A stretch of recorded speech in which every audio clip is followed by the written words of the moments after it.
仲がいいというかもはやラブラブ。ヒョンジンの〇〇を肌身離さず持ち歩いてる。リノと裸のお付き合い。ハンが忘れられないピリの衝撃スキンシップとは。フィリックスとキッズたちの距離が近すぎるドキドキエピソード集。ストレイキッズといえばセルフプロデュースグループで、リーダーのバンちゃんを中心にメンバーも自分たちで選抜し結成されたグループ。故にキッズたちの絆はかなり深いのですが、それにしても仲がいいなと思わず笑ってしまうシーンもちらほら。今回はフィリックス×誰々という形で仲が良すぎるエピソードをご紹介していきます。まずはスキスの2大王子様、ヒョンミクス。9月15日、ストレイキッズの公式 YouTube にてフィリックスが東京に滞在していた時の Vlog が公開されました。フィリックスはショッピングをしに銀座に向かっている途中のようで地下鉄を利用。すごく久しぶりだ。最後に地下鉄に乗ったのは4年前くらいかな。渋谷はあっちにあるんだね。こちらとしてもピリちゃんが普通に地下鉄にいることが違和感で仕方ないです。向かいたい駅とルートを確認すると、財布を取り出すフィリックス。すると財布の中に入っているあるものをステイに見せてくれたのですが、それがなんとヒョンジンの証明写真だったのです。ヒョンジンの写真、ヒョンジンがプレゼントしてくれたんだ。いつでも使っていいみたいで、だから持ってるんだとフィリックスは毎日肌身離さず、ヒョンジンの写真をお財布に入れて持ち歩いていると言って紹介してくれましたが、嫌まって突っ込まずにはいられんて。メンバーの写真を持ってるだけでもプチびっくりで可愛いなって感想なのに、今回の案件証明写真なんよ。写真と証明写真ではだいぶインパクト違う。まず何用の証明写真なんですか？証明写真のヒョンジンは髪が赤いことから赤髪の時期だな。思い当たる方がいらっしゃったらこの時期じゃないかとコメントで教えてください。普通証明写真って家族にも見られるの嫌だったり、とにかく漏れなくて誰にも見せたくないものですが、証明写真でもかっこいいヒョンジンのお顔が最強なのと、それを仲良しのピリちゃんに見せるどころかあげちゃうのね。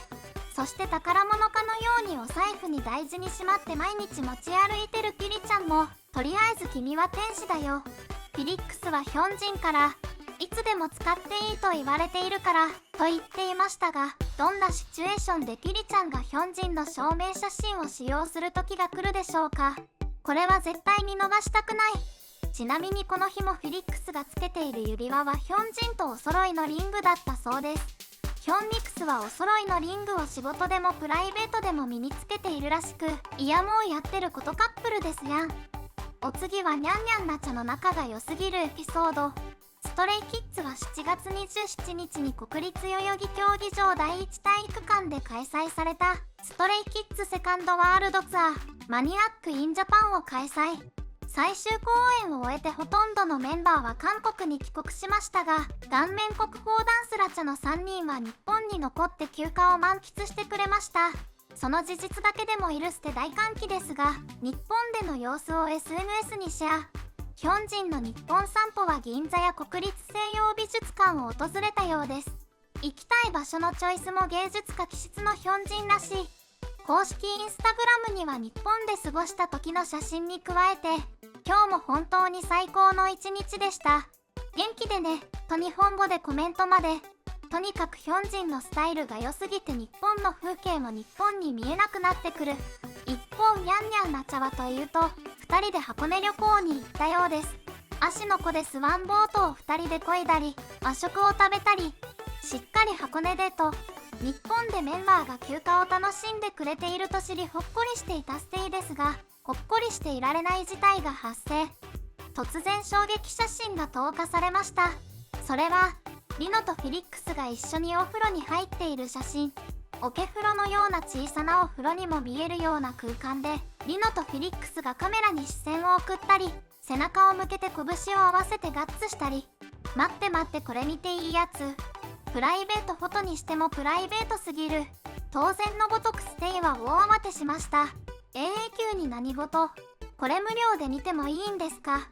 お金払いたいんですけど振込先教えていただいてもよろしいでしょうか？フローをピリとリノが温泉入っとる。これは心臓発作を起こすわ。というか多分一瞬起こした。朝の7時から絶叫した。ピリとリノみたいに家族風呂みたいなところで記念写真撮ってくれ。ピリコはそれっぽく頭にタオル乗せて可愛い。リノがこんなに肌を露出させることって超レアだよね。風呂掃除したいって初めて思ったわ。ちなみに当時キッズたちの間では半身浴ブームだったようで、誰かが半身浴をしていると他のメンバーが入ってくるそうです。何そのキッズフロー RPG。 ラストはハン×フィリックス。最後なのでド級なやついきますね。ストレイキッズ公式チャンネルの人気コンテンツ、メンバーが2人ずつソファールームに入り対談する様子を見せてくれる2キッズルームにハンとフィリックスが出演した時のこと。2人ともグループの平和を守ってくれる天使人材なイメージですが、ハンとフィリックスは誕生日がわずか1日違いという奇跡の関係。ハンが20年9月14日でフィリックスが15日なんです。誕生日は隣同士ですが性格は全く違っており、モニタールームのメンバーは2人の性格の違いについて言及。チャンビンは、2人は誕生日が1日違いなのになんでこんなに雰囲気が違うんだろう。リノは、2人が生まれる1日の間に何か大きな事件があったんだよと抜群のつかみさすがいリノさんです。今ではとっても仲良しのハンとフィリックスですが、昔は今ほど仲が良くなかったそうです。ハンはデビュー序盤は反抗期だったから、スンミンやヒョンジンと喧嘩したり、アイエンと言い争ったり、ヒョンたちとも喧嘩したり、内向的でみんなの癒しのハンにもそんな時期が続けて、その時僕はまだあまり君に心を開いていない状態だったんだけど、一度開いてからは君の可愛さを知ったんだ。下げてあげてくるやつ。可愛さに気づいただなんてハニタンのその言葉が可愛すぎる。ピリが可愛くて仕方なくなってからは、ハニがずっといたずらを仕掛けて、ピリもいたずらし返して、そうしているといつの間にか仲良くなったそうです。2人の関係についてリーダーバンちゃんは、ハンが四目によく愛嬌を振りまくんだよね、と証言。どうやら他のメンバーから見ても明らかにハニがピリちゃんを可愛がっているようです。しかしフィリックスにいたずらしたくなるのはキッズたちの共通意識のようで、チャンビンは、フィリックスのリアクションってすごく可愛いじゃん。マンネのアイエンすらも、からかいがいがあるよね。チャンビンとアイエンの間で黙っているスンミンさんですが、いつも主導者はスンミンだそうです。するとチャンビン、最近スキンシップが増えたよ。お互いバックハグしたりしてるよ。とさらっと聞き逃せない一言。何々、ハニとピリがバックハグですと。アイエンも、2人は普段からスキンシップが多いよね。さらにスンミンが、愛が芽生えたのかななんて煽るからもう画面に釘付け。ハンは、僕たちって言葉よりもスキンシップの方が、と言い出すとフィリックスも食い気味に、好きだよね。もう好きって言うとりますがな。しかしこの続きを聞くとバックハグが序の口だったことがわかります。ハンの言葉を心して聞いてくださいね。心臓が弱い方はここで離脱して他のコンテンツを視聴しに行っていただいても大丈夫です。では続きいきます。ハンは、僕がシャワー後タオルを腰に巻いてそのままリビングに出たんだけど、君がいきなり僕の背中にチューしたことが、未だに、はいストップ一旦深呼吸。しかし、僕が背中にチューしたっけとフィリックスは覚えていない様子。いや覚えているけど恥ずかしくて覚えてないふりをしているかもしれない年は睨んでいますぞ。ハンは、あれほど果敢にタッチしたメンバーは君が初めてだったからそれが未だにショックで。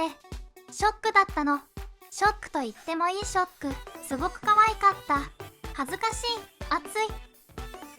2人の空気感を前に喋るのをやめていました。まんざらでもないハニと動揺を隠せないピリ。ちなみにハンはこの時のフィリックスがあまりにも可愛かったので、この話を外でも話しているそうです。いや簡単に喋っていい話ではないよ多分。いかがでしたでしょうか。またドキドキエピソードを見つけたらご紹介させていただきますね。コメントや高評価、チャンネル登録もよろしくお願いします。